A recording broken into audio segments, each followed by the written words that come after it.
श्री स्वामी समर्थ। तुम्हा सर्वांचे आपल्या यूट्यूब चॅनलवरती मी अगदी मनापासून स्वागत करते। तुमच्या मनातील सर्व चांगल्या इच्छा स्वामी महाराज पूर्ण करोत हीच स्वामींच्या चरणी प्रार्थना करते आणि आजच्या व्हिडिओला सुरुवात करते।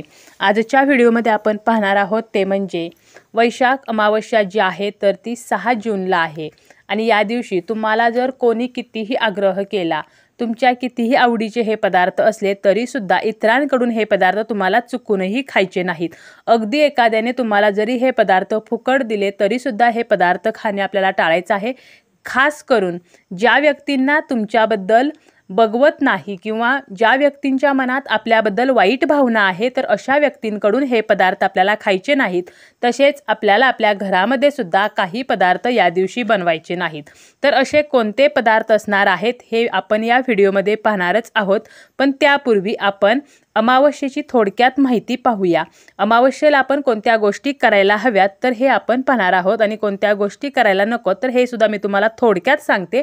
आणि यानंतर आपण पाहणार आहोत की असे कोणते पदार्थ आहेत जे आपण चुकूनही इतरांकडून खाऊ नयेत। तर अमावस्येच्या दिवशी सकाळी लवकर उठल्यानंतर आपलं स्नान वगैरे आटोपल्यानंतर आपल्याला आवर्जून या दिवशी सूर्यदेवांना अर्घ्य द्यायचं आहे। रोजच्या धावपळीच्या जीवनामध्ये प्रत्येकाला रोज सूर्याला अर्घ्य देणे जमतेच असे नाही, परंतु अमावस्येच्या दिवशी आवर्जून सूर्यदेवांना अर्घ्य द्या। तसेच आपल्याला पितरांना सुद्धा या दिवशी अर्घ्य द्यायचा आहे। अमावस्या तिथी ही पितरांना समर्पित असते।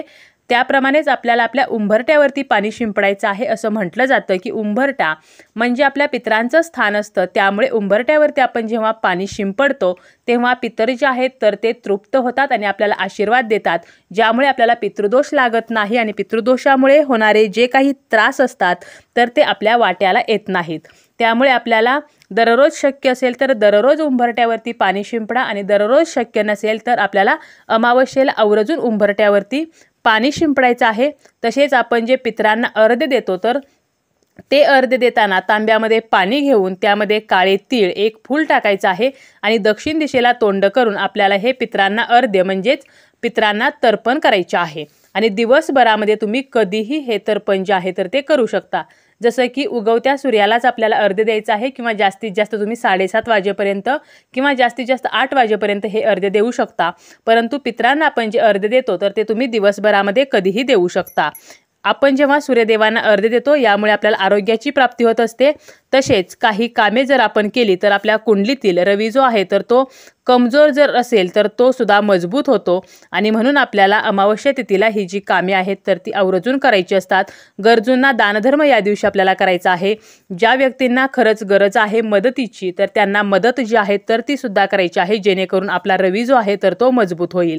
तसेच या दिवशी आवर्जून आपल्या घरामध्ये बनणारी जी काही पहिली पोळी असेल, भाकरी असेल तर ती आपल्याला गोमातेसाठी काढून ठेवायची आहे। जवळपास गोमाता असेल किंवा तुमच्या घरी असेल तर गोमातेला आवर्जून आपल्याला ही या दिवशी खायला द्यायची आहे। तसेच आपल्या पूर्वजांसाठी सुद्धा आवर्जून नैवेद्य करायचा आहे। घरातून बाहेर पडताना कपाळावरती जर आपण चंदनाचा टिळा लावला तर यामुळे आपली जी कामे आहेत तर ती सुद्धा यशस्वी होत असतात।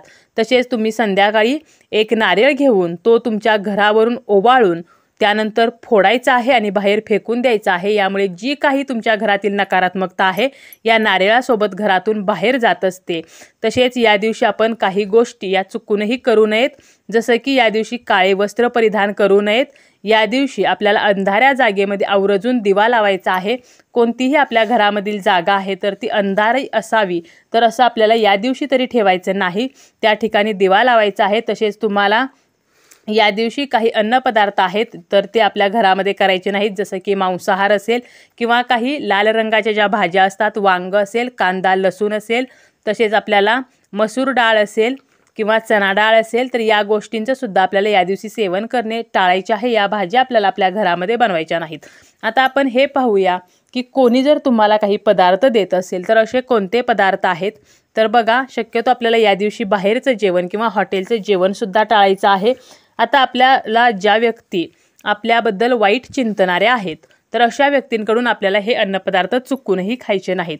प्रामुख्याने यामध्ये येतं ते म्हणजे पांढरी मिठाई किंवा खीर किंवा दही भात। कोणी जर तुम्हाला खूप आग्रह करत असेल तर या वस्तू आपल्याला चुकूनही खायच्या नाहीत, कारण पांढऱ्या ज्या वस्तू आहेत तर त्यावरती नकारात्मक बाधा ज्या आहेत तर त्या लवकर होत असतात। अशा क्रिया पांढऱ्या वस्तूंवरती लवकर होतात, म्हणून आपल्याला पांढऱ्या वस्तू या दिवशी खाणे टाळायचे आहे। आता जर कोणी तुम्हाला प्रसाद म्हणून मंदिरामध्ये वगैरे देत असेल तर ठीक आहे, परंतु आपल्याला एखाद्या व्यक्तीच्या हावभावावरून किंवा आपल्याला माहीत असतं की अमुक अशी एक व्यक्ती आहे की ज्याला आपलं बघवत नाही, त्यामुळे त्या व्यक्तीकडून खास करून आपल्याला हे अमावस्या तिथीला अजिबात घ्यायचं नाही। आणि जर त्या व्यक्तीने देवाचा प्रसाद आहे म्हणून तुम्हाला ते दिलं तर तुम्हाला ते टाळता येणार नाही, त्यामुळे त्या व्यक्तीकडून ते तुम्ही घ्या आणि हे तुम्हाला न खाता एखाद्या झाडाखाली मातीमध्ये ठेवून द्यायचं आहे, जेणेकरून ते पक्षी वगैरे जर असतील तर ते हे जे आहे तर ते खातील।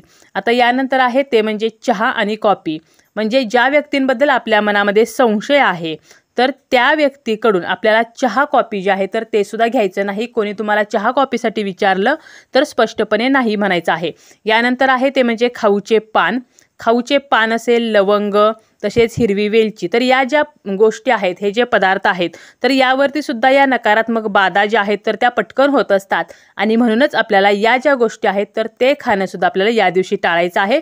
खास करून आपल्या दुश्मन किंवा शत्रूकडून या गोष्टी घ्यायच्या नाहीत। यानंतर आपल्याला काय करायचं आहे तर या दिवशी तुम्हाला जास्तीत जास्त तुमच्या कुलदेवीचं नामस्मरण करायचं आहे। तुम्ही ज्या देवतेला मानता त्या देवतेचं तुम्हाला नामस्मरण हे या दिवशी करायचं आहे। तसेच आपल्याला जर कोणी या दिवशी भांडायला मजबूर करत असेल, म्हणजे तुमच्याशी जर कोणी विनाकारण भांडत असेल तर तुम्हाला त्या व्यक्तीला प्रत्युत्तर करायचं नाही, कारण जेणेकरून आपल्या घरामध्ये किंवा आपल्या मनामध्ये जी काही नकारात्मकता आहे तर त्यामध्ये वाढ होईल, तर असं आपल्याला वागायचं नाही। तर आपल्याला शांत राहायचं आहे।